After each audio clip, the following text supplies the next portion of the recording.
دشمن احمد فشرت کیجئے ملحدوں کی کیا ضرورت کیجئے۔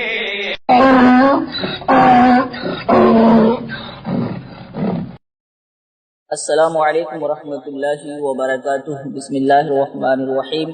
لک الحمد یا اللہ والصلاۃ والسلام علیک یا رسول اللہ صلی اللہ علیہ وسلم۔ سامعین احتشام، آج ہم 3 لوگوں کے تعلق سے گفتگو کریں گے۔ ایک اسماعیل قتیل دہلوی، اور 2 قاسم نانوتوی، 3 مرزا غلام قادیانی۔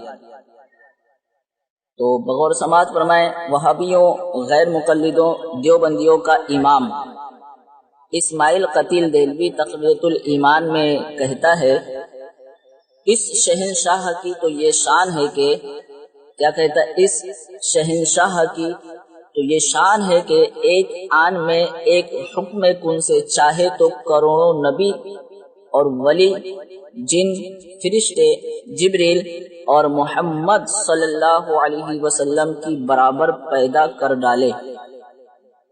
یہ تقویۃ الایمان میں اسماعیل قتیل کہتا ہے۔ آپ جانتے ہیں رب تبارک و تعالیٰ نے قرآن کریم میں ارشاد فرمایا وخاتم النبیین، یہ رب کا فرمان جو ہے بالکل واضح ہے، وخاتم النبیین۔ اب یہ کہتا ہے کہ اس شہنشاہ کی تو یہ شان ہے کہ ایک آن میں ایک حکم کن سے چاہے تو کروڑوں نبی اور ولی، جن، فرشتے اور محمد صلی اللہ علیہ وسلم کی برابر پیدا کر ڈالے۔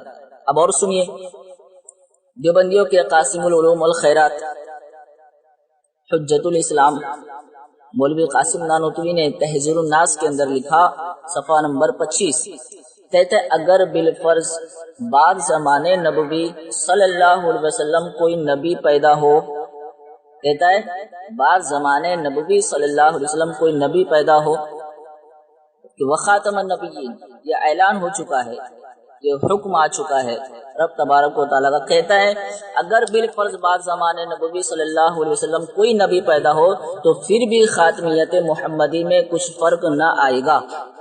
اب آپ خود دیکھیں، کہا نبی پاک صلی اللہ علیہ وسلم کے برابر پیدا ہو سکتا ہے، اسماعیل قتیل نے کہا۔ اب آگے بڑھیے، اور پھر قاسم نانوتوی نے کہا بعض زمانے نبی صلی اللہ علیہ وسلم کوئی نبی پیدا ہو تو پھر بھی خاتمیت محمدی میں کچھ فرق نہ آئے گا۔ اب دیکھیں آپ کے مرزائی قادیانی احمدی کہتے ہیں مرزا نبی بن کر آیا مگر اس سے خاتمیت محمد صلی اللہ علیہ وسلم پر کوئی فرق نہیں پڑا۔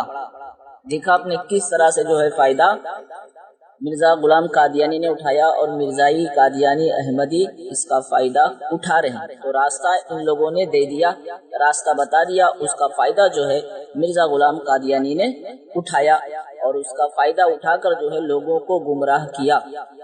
پتہ چلا ان بدبختوں نے وہ کام کیا جس سے بڑا فتنہ اٹھا، اور اس فتنے کی وجہ سے کافی جو ہے نقصان ہوا، لوگ گمراہ ہو گئے۔ اور آج بھی قاسم نانوتوی کی اس عبارت پر جو ہے اس عبارت کا دفاع کرتے ہوئے نظر آتے ہیں۔ پتہ نہیں یہ کس قدر اندھے ہو چکے ہیں، انہیں سمجھ نہیں آ رہا کہ سچ کیا ہے اور جھوٹ کیا ہے۔ اور یہ تقویۃ الایمان جس کے اندر اسماعیل قتیل دہلوی نے لکھا ہے، اور یہ تقویۃ الایمان جو کتاب ہے ان کے اندر ان کے نزدیک کیسی معتبر کتاب ہے اور کس طرح کی جو ہے بڑی کتاب ہے، اور کیا اہمیت ہے اس کتاب کی، تو خود آپ جانتے ہوں گے، اور ہم نے بارہا بتایا بھی ہے فتاوی رشیدیہ کے تعلق سے بھی، اور بھی آپ لوگوں نے سنا ہوگا۔ تو پتہ چلا کہ اسماعیل دہلوی نے اور قاسم نانوتوی نے جو راستہ دکھایا تھا اس کا فائدہ اٹھایا مرزا غلام قادیانی نے، اور اپنے نبی ہونے کا اعلان کیا۔ اور مرزائی قادیانی احمدی آج یہ کہتے ہوئے نظر آتے ہیں مرزا نبی بن کر آیا، اس سے خاتمیت محمدی صلی اللہ علیہ وسلم پر کوئی فرق نہیں پڑا۔ اللہ تبارک و تعالیٰ بد مذہبوں کے فتنوں سے امت مسلمہ کو محفوظ فرمائے، اور اللہ تبارک و تعالیٰ ہمارے ایمان و عقیدے کی حفاظت فرمائے، ہمارا خاتمہ ایمان بالخیر فرمائے۔ السلام علیکم ورحمۃ اللہ۔ السلام علیکم ورحمۃ اللہ تعالی وبرکاتہ۔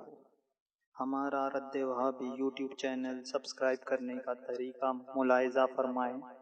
آپ ہمارے چینل کو سبسکرائب کریں، انشاءاللہ ہماری رد وہابیت پر جتنی بھی ویڈیو ہے آپ کو نوٹیفیکیشن کے ذریعے مل جائے گی۔ السلام علیکم۔